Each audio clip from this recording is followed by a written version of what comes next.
Welcome to Warwick Castle. My name's Ben. I've looked at the history of this wonderful building, and for the next few minutes or so, I'm going to give you a whirlwind tour of this amazing place, looking at areas not often accessible to wheelchair users. So please follow me as we explore the history of Warwick Castle.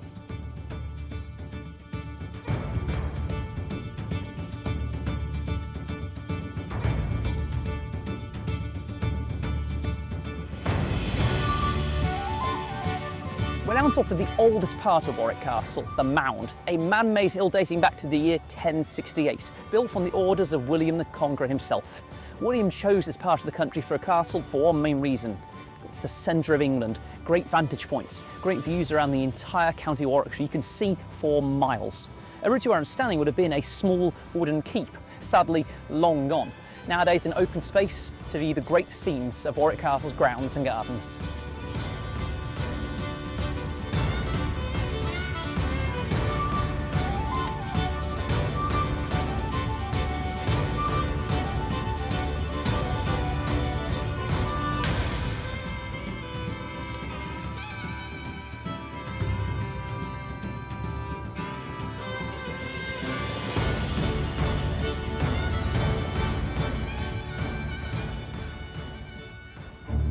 These are impressive towers and walls of Warwick Castle, dating back to the mid to late 14th century. Now this part of the castle makes us one of the most unique places in the entire nation, purely because we're one of the most intact castles in Great Britain. These remarkable towers and walls are built all thanks to the efforts of the de Beauchamp family, a great warrior family who made their wealth through war and serving the great kings of England.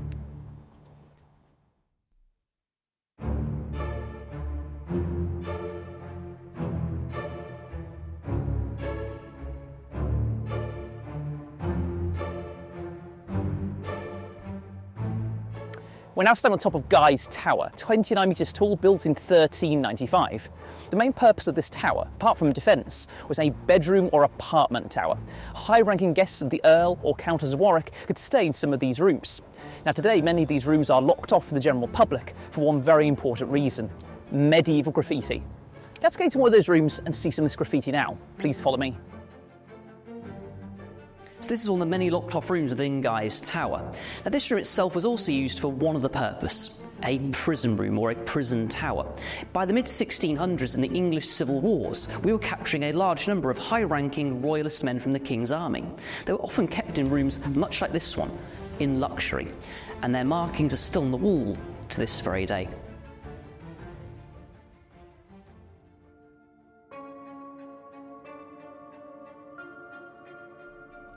We're now in the lowest room of Caesar's Tower here at Warwick Castle, the jail. But its original purpose back in the 14th century was essentially a walk-in fridge or freezer. It kept meat and food down here cooler for longer periods. But by the mid-17th century, it had a much more sinister purpose. This room was transformed into a prison chamber for fairly low-ranking people, namely local Catholics captured during the Civil War. They were kept down here for months, maybe years at a time, until the time came to sell them back for ransom.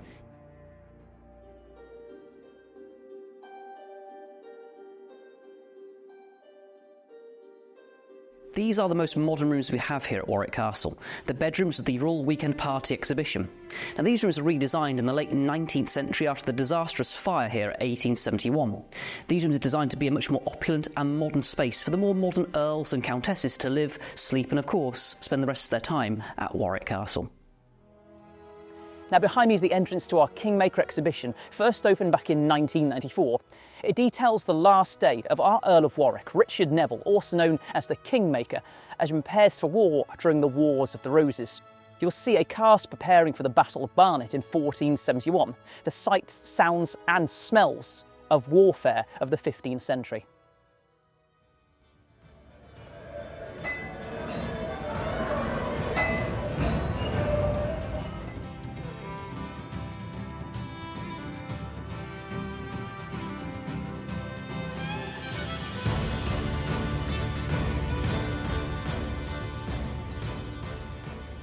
So that brings us to an end of our very quick tour of Warwick Castle's areas inaccessible to wheelchair users.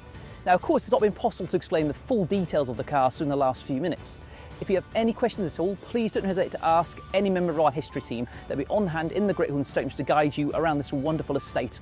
With myself and the team here at Warwick Castle, thank you very much.